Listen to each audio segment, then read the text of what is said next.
21,000 startup UP के अंदर कार्य कर रहे हैं। इनमें से आधे से अधिक स्टार्टअप महिलाओं के द्वारा संचालित है, यानी वह हर एक क्षेत्र में एक नेतृत्व दे रही है।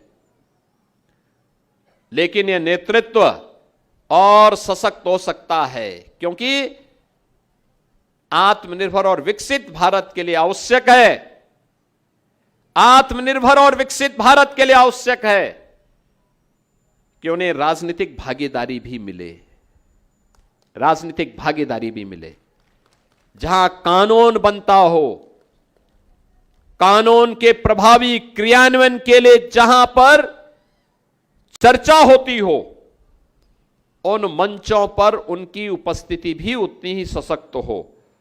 और 2029 के लोकसभा चुनाव से प्रधानमंत्री मोदी जी इसकी शुरुआत करना चाहते थे। इससे संबंधित जो संशोधन जब संसद में लाने का कार्यक्रम बना, आपने देखा होगा, यहां पे जब महिला आयोग की उपाध्यक्ष भी बोल रही थी कि संसद में दर्शक दीर्घा में ये लोग मौजूद थे।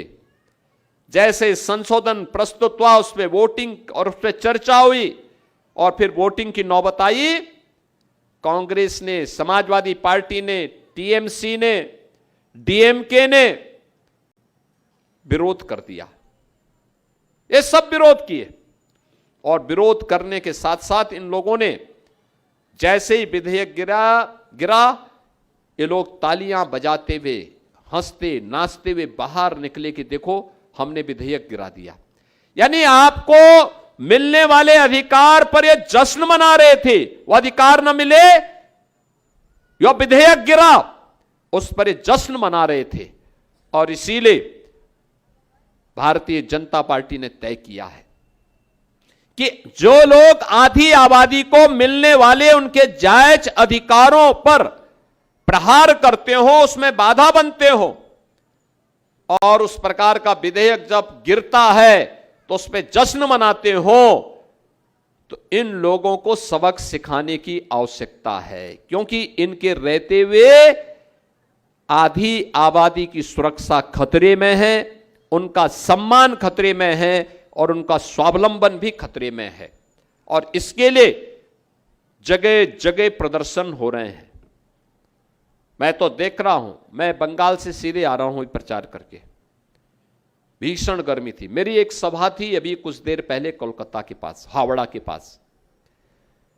वहां पे टीएमसी का एक प्रत्याशी जो आपराधिक प्रवृत्ति का था, वो भारतीय जनता पार्टी के प्रत्याशी को मंच ही नहीं लगाने दे रहा था। और जैसे मेरा हेलीकॉप्टर वहां उतरने वाला था, उसके 15 मिनट पहले हजारों की संख्या में नारी शक्ति वहां पर आ गई और उन्होंने समाज सभा के समर्थन में, भारतीय जनता पार्टी के समर्थन में उस पूरे कार्यक्रम को प्रभावी ढंग से, आप सोचो 43-44 डिग्री का टेम्परेचर,